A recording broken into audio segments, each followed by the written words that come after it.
యోహాను సువార్త 7వ అధ్యాయం 1వ వచనం. జాన్ చాప్టర్ 7 వర్స్ 1 ఇట్లా రాయబడింది. అటు తరువాత యూదులు ఆయనను చంప వెదికినందున యేసు యూదయలో సంచరించనొల్లక గలిలయలో సంచరించుచుండెను. 6వ అధ్యాయంలో యేసుక్రీస్తు ప్రభు 5,000 మంది పురుషులు మిగతా ప్రజలకి అద్భుతమైన రీతిలో ఆహారాన్ని పంచిపెట్టాడు. తర్వాత ఆయన ఆ సందర్భాన్ని వాడుకొని జీవాహారము గురించి శ్రేష్టమైన బోధ చేశాడు. కానీ అనేకులు ఆ బోధను గ్రహించక ఆయన బోధను కఠినమైన బోధగా ఎంచి ఇక అప్పటి నుండి ఆయనను వెంబడించటం మానేశారు. దాని తర్వాత 7వ అధ్యాయంలోనికి మనం వచ్చాం. 7వ అధ్యాయంలో మనం చూసేది ఏంటంటే యూదులు ఆయన్ని చంప వెతుకుతున్నారు. సో యూదయాలో యెరూషలేములో ఆయన దొరికి ఉంటే ఆయన చంపేద్దాం అనుకున్నారు. అండ్ అక్కడ ఒక సందర్భం కూడా ఉంది. పర్ణశాలల పండుగ సమయం అది. చాలామంది ప్రజలు యెరూషలేముకి వచ్చేస్తారు. అండ్ అది చాలా గొప్ప సంబరంతో కూడుకున్నటువంటి పండుగ. విస్తృతమైనటువంటి ఉత్సవమును లేకపోతే సంతోషాన్ని వెళ్ళబుచ్చేటువంటి పండుగ. యూదులకు ఉన్నటువంటి 3 ప్రధాన పండుగలు. దాంట్లో ఇదొకటి కనుక వారికి చాలా ఉత్సాహం ఉంటుంది. ఆ టైంలో వీరు యేసును చంపుదామనుకున్నారు. కానీ యేసుప్రభు ఏం చేశాడు? యూదయలో సంచరించనొల్లక గలిలయలోనికి వెళ్ళి అక్కడ సంచరిస్తున్నాడు. యూదయ, యెరూషలేం ఈ 2 ప్రముఖ ప్రాంతాలు. ఇక్కడే ఈ పెద్దల యొక్క పట్టు ఎక్కువ. యోహాను సువార్తలో యూదులు, జ్యూస్ అన్నది మనం ఎప్పుడు చూసినా వారు ఎనిమీస్ ఆఫ్ జీసస్. యేసు యొక్క శత్రువులు, యేసు యొక్క విరోధులు, యేసును వ్యతిరేకించువారు. యేసు బోధ వారి బోధ ఒకటి కాదు. యేసు విధానం వారి విధానం ఒకటి కాదు. యేసు స్వచ్ఛమైన దేవుని కుమారుడు. వీరందరూ కూడా దేవుడి యొక్క సేవకుల ముసుగులో ఉన్నటువంటి వేషధారులు అండ్ వీరు దొంగలు. యేసు ప్రభు మాటల్లో చెప్పాలంటే. సో వీరు మత నాయకులు, మత నిష్ట కలిగినటువంటి వారిగా ఉంటారు కానీ వీరు మత భ్రష్టులు. సో వీరు ఆయనని హతమారుద్దాం అనుకున్నప్పుడు ఆయన వీరికి అవకాశం ఇవ్వలేదు. దేవుడి సమయము రాలేదు గనుక, దేవుడి సమయం ప్రకారం యేసుప్రభు సమస్తాన్ని చేయువాడు గనుక యేసుప్రభువుకి స్వంత ఇష్టము లేదు, ఈగో లేదు, మరొకటి లేదు, లోక సంబంధమైన లక్షణాలు ఏవీ లేవు. ఆయన దేవుడి సంకల్పం నెరవేర్చుట కొరకు వచ్చాడు. అది కూడా తొందరపడ్డు ఆలస్యం చేయడు. దేవుడి సంకల్పం ప్రకారమే దేవుడి సమయాన్ని ఆయన ఎరిగి దాన్ని చేస్తాడు. అక్కడ మీరు కిందికి వస్తే యోహాను సువార్త 7వ అధ్యాయం 7వ వచనంలో ప్రభు ఇట్లా చెప్పాడు. లోకం మిమ్మును ద్వేషింప నేరదు, కానీ దాని క్రియలు చెడ్డవని నేను దానిని గూర్చి సాక్ష్యం ఇచ్చుచున్నాను కనుక అది నన్ను ద్వేషించుచున్నది. ఎవరైతే ఆయన్ని బలవంత పెట్టబోయారో పండుగకి వెళ్ళమని ఆ ప్రజలతో చెప్తున్నాడు, లోకం మిమ్మల్ని ద్వేషింప నేరదు. ఎందుకంటే మీరు లోక సంబంధులు, మీరు లోకస్తులు, మీరు లోకంలో కలిసిపోయారు, అది మీలో ఉంది కనుక మీకు దానికి మధ్యలో వ్యత్యాసం, విరోధం ఏమీ లేదు, వ్యతిరేకత ఏమీ లేదు. కానీ నేను లోకానికి వ్యతిరేకిని, నేను లోకానికి వెలుగుగా ఉండవచ్చాను, లోకానికి రక్షకుడిగా ఉండవచ్చాను. దాని యొక్క పాపము నుండి రక్షించాలంటే అదేంటో నేను ఎత్తి చూపాలి. అది నేను చేసినప్పుడు దానికి నచ్చట్లేదు. ఏం చెప్పాడు ప్రభు? లోకంలో ఉన్న క్రియలు చెడ్డవని చెప్పాడు. దాని గురించి సాక్ష్యం ఇచ్చాడు. మిగతా వాళ్ళు లోకాన్ని తెగ మెచ్చుకుంటున్నారు, లోకాన్ని బట్టి మురిసిపోతున్నారు, లోకమే జీవితం అనుకుంటున్నారు. కానీ యేసుప్రభు లోకానికి వేరుగా నిలబడ్డాడు. లోకానికి ఆయన జీవితాన్ని కాసింత కూడా ఇవ్వలేదు. లోకమును తనలోనికి రానివ్వలేదు. లోక మర్యాదను ఆయన పాటించడు. లోక రాజ్యముల మహిమ ఆయన కాలితో దన్నేశాడు సాతాను ఆయన ముందు ఆఫర్ పెట్టినప్పుడు. సో లోకంలో ఉన్నదంతా శరీరాశ, నేత్రాశ, జీవపు డంబమని ఆయనే చెప్పాడు మనకి 1 యోహాను 2వ అధ్యాయంలో. సో ఆయన దాని క్రియలు చెడ్డవని చెప్పినప్పుడు, సాక్ష్యం ఇచ్చినప్పుడు అది ఆయన్ని ద్వేషించి ఆయన్ని హతమారుద్దాం అనుకుంది. అంటే లోకంలో ఉన్నవారు యూదులు. మన అంశం ఏంటంటే జీసస్ కిల్లర్స్, యేసు హంతకులు. ఎందుక యూదులు ఆయన్ని హత్య చేద్దాం అనుకున్నారు, తుదముట్టిద్దాం అనుకున్నారు, అడ్డు తొలగించుకుందాం అనుకున్నారు, ఎలిమినేట్ చేద్దాం అనుకున్నారు? ఎందుకంటే ఆయన పరిశుద్ధుడు, వారు పాపులు గనుక. ఆయన నిస్వార్థపరుడు, వారు స్వార్థపరులు గనుక. ఆయన పరసంబంధి, వారు లోక సంబంధులు గనుక. ఆయన దేవుని కుమారుడు, వారు దేవుని యొక్క వేషధారులు గనుక. సో వారిద్దరికీ పడదు, ఒకరుంటే ఒకరు ఉండకూడదు కనుక వారు ఆయన్ని తొలగిద్దాం అనుకున్నారు. ఆయన సన్నిధి, ఆయన బోధ, ఆయన పవిత్రత, ఆయన అధికారము, ఆయన అద్భుతాలు ఇవన్నీ వారికి చాలా ఇబ్బంది కలిగిస్తున్నాయి. ఎందుకంటే ప్రజలందరూ ఆయన వైపు ఆకర్షించబడుతున్నారు, ఆయన్ని అనుసరిస్తున్నారు. వీరి యొక్క ఫ్యాన్ ఫాలోయింగ్ తగ్గిపోద్ది, వీరి వ్యాపారం పడిపోతుంది, వీరి రాజ్యం కూలిపోతుంది, ఆయన వచ్చి వీరిని మొత్తం సమూల నాశనం చేసేస్తాడేమో అనేటువంటి భయము, భీతి. వీరు లోకంలో ఉండి లోకము యొక్క చెడును పెంచేవారు. ఆయన లోకానికి వచ్చింది లోకంలో ఉన్న చెడును తుంచడానికి. కనుక ఇద్దరికీ పడదు. సో వీరేమో లోకంలో ఉన్నటువంటి సూత్రాలు, సిద్ధాంతాలు, సంతోషాలు వీటి చేత నడిపించబడి పాలించబడుతున్నారు. ఆయనేమో పరలోకానికి సంబంధించిన సూత్రాలు, సిద్ధాంతాలు, సంతోషాలతో పాలించబడుతున్నాడు. అది ఆయన ప్రాధాన్యత. బైబిల్ మనకి చెప్పేది లోకము దేవునికి వ్యతిరేకం. లోకంలో ఉన్నవారు దేవుడి మాట ప్రకారం గాక లోక మర్యాద ప్రకారం బ్రతుకుతారు గనుక దానికి దేవుడికి మధ్యలో వ్యత్యాసం, వ్యతిరేకత, విరోధం ఉంటాయి. మన సైన్స్లో మీరు చూస్తే, పాలిటిక్స్లో మీరు చూస్తే, ఎడ్యుకేషన్లో మీరు చూస్తే, స్పోర్ట్స్లో మీరు చూస్తే, ప్రతి చోట మీరు చూస్తే క్రైస్తవ విలువలకి, క్రైస్తవ సిద్ధాంతాలకి వ్యతిరేకమైనవే ఉంటాయి. అంటే దేవుడి విలువలు, దేవుడి సిద్ధాంతాలకు వ్యతిరేకమైనవే ఉంటాయి. అండ్ ఈ రోజున విడ్డూరం ఏంటంటే క్రైస్తవులము అని చెప్పుకునేవారు, క్రైస్తవ సమాజము అని ఒప్పుకునేవారు కూడా లోకంలో ఉన్నాము కదండి, లోకం ప్రకారం కాకపోతే ఎట్లా? ఒక ఆయన అంటున్నాడు ఈ మధ్య, క్రైస్తవ వివాహాల్లో కులం ఉండకూడదంటే సొసైటీలో ఉంటున్నాం కదండి, సొసైటీ వాళ్ళు మాది ఫలానా కులం అన్నప్పుడు, ఫలానా కులస్తులు మాకు కావాలన్నప్పుడు వాళ్ళందరివి మేము ఇక్కడ మెంబర్షిప్ ఫీజు తీసుకొని పెట్టుకున్నప్పుడు మరి మీ కులం చెప్పకపోతే ఎట్లా? సో సొసైటీలో ఉన్నాం కనుక ఆయన ఉద్దేశం ఏంటంటే సొసైటీ ప్రకారం బ్రతుకుదాం. సేవియర్లో ఉన్నాం కనుక సేవియర్ ప్రకారం ఆయన వచ్చింది, ఆయన చేసింది ఘనకార్యం, దాని ప్రకారం గనులముగా దీనికి వ్యతిరేకంగా బ్రతుకుదాం అని లేదు. అండ్ అక్కడ లోకం ద్వేషిస్తుంది, అది వారికి ఇష్టం లేదు. వారికి లోకముతో దోస్తానా కావాలి, లోక సంబంధాలు, లోక స్నేహాలు అవసరం. సో లోకము ద్వేషించడమే కాదు, లోకము హతమారుస్తుంది. యేసుప్రభుని ఈ విరోధులు ఎందుకు సిలువేసి చంపారు? ఎందుకంటే ఆయన ఉంటే వారికి ఆటలు సాగవు, వారి క్రియలు, వారి చెడు క్రియలు ముందుకు పోవు.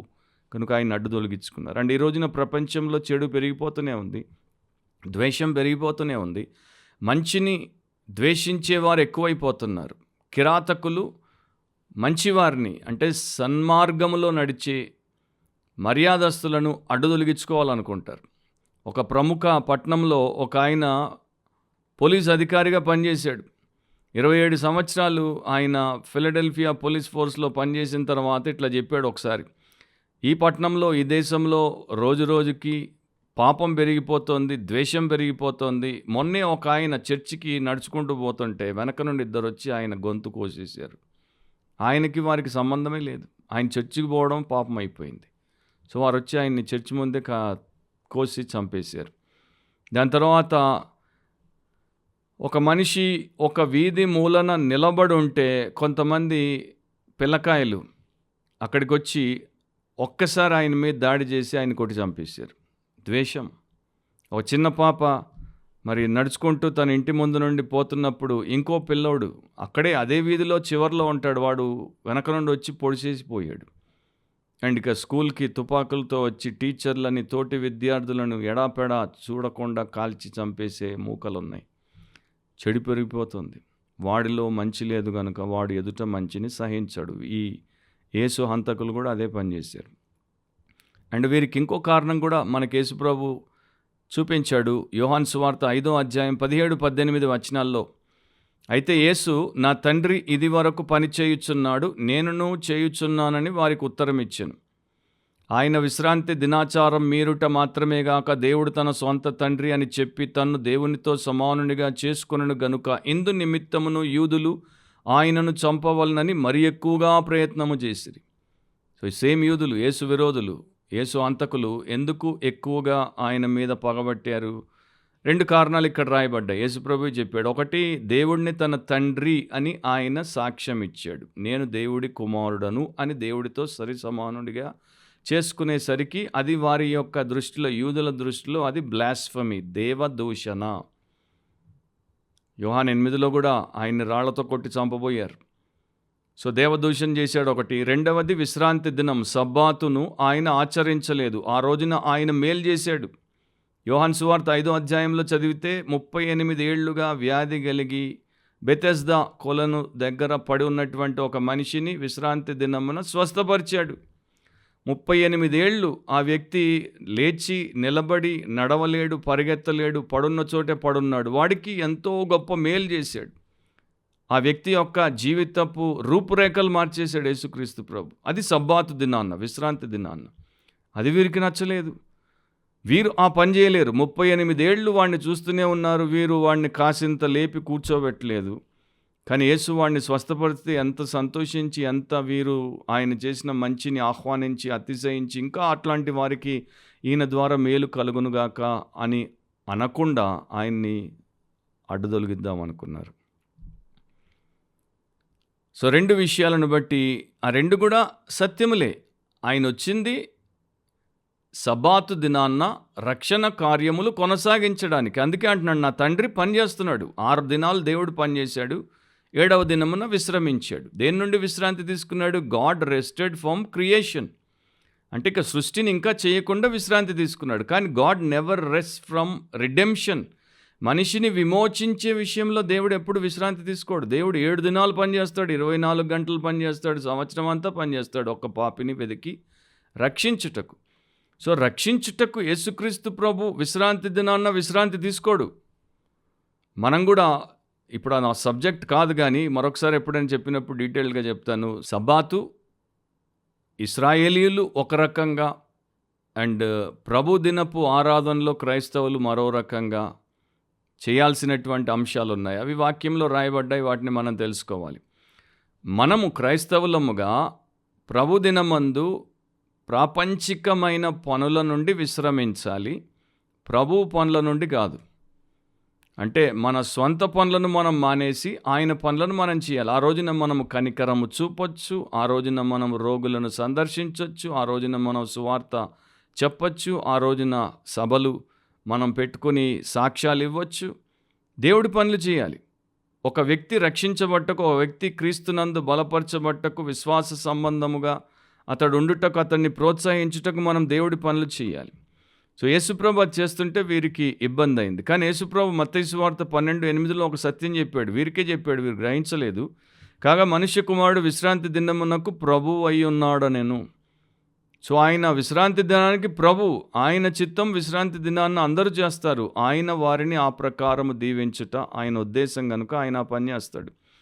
ఆయన రక్షించుటకు పనిచేశాడు, సబ్బాతును ఉల్లంఘించటం కాదు. ఆయన దాన్ని నెరవేరుస్తున్నాడు. ఎందుకోసం వచ్చాడో ఆ కార్యాన్ని ఆయన చేశాడు. కానీ వీరు దాన్ని గుర్తించలేదు అండ్ ఆయన్ని హతమారుద్దాం అనుకున్నారు. ప్రపంచంలో క్రైస్తవులు, యేసునందున్నటువంటి నిజ క్రైస్తవులు, ఆయనతో నడిచే క్రైస్తవులు, నిష్ట కలిగిన వాక్యానుసారమైన క్రైస్తవులకు కూడా ఇదే వ్యతిరేకత, ఇదే విరోధం. మార్కు సువార్త 13:13 యేసుప్రభు చెప్పాడు, నా నామము నిమిత్తము అందరి చేత మీరు ద్వేషింపబడుదురు. అందరెవరు? ఈ లోకమే, లోకస్తులే. అంతం వరకు సహించిన వాడే రక్షణ పొందును.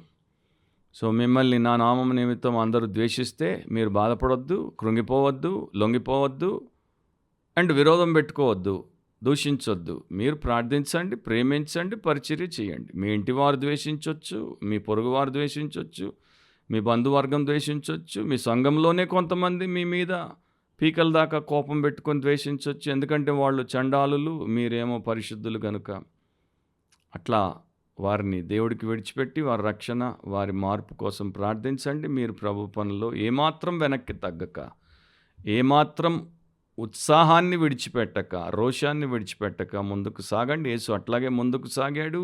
సమయానుసారంగా దేవుడి సంకల్పాన్ని నెరవేర్చి సిలువకెళ్ళాడు. ఆయన సిలువ కార్యాన్ని పరిసమాప్తి చేశాడు. ఆయన వీరుడిగా తిరిగి లేచాడు. ఆయన త్వరలో రాబోతున్నాడు. సో ఆయన యందు మనం ఉండుట, మన జీవితాలు ఆయన మెచ్చేవిగా ఉండుట ముఖ్యం. లోకం మనల్ని ద్వేషించిన, ఇతరులు మనల్ని హతమారుద్దాం అనుకున్నా మనం భయపడిన అవసరం లేదు. దేవుడి సమయంలో దేవుడి సంకల్పం నెరవేరేంత వరకు మనకి ఏమీ కాదు. మన తలలో నుండి ఒక వెంట్రుక కూడా ఊడిపోదు. ఆమేన్. ప్రభు అయిన యేసుక్రీస్తు యొక్క అపారమైన కృప మీకు, మీ కుటుంబానికి, మీ సంఘాలకు తోడై ఉండును గాక. ఆమేన్.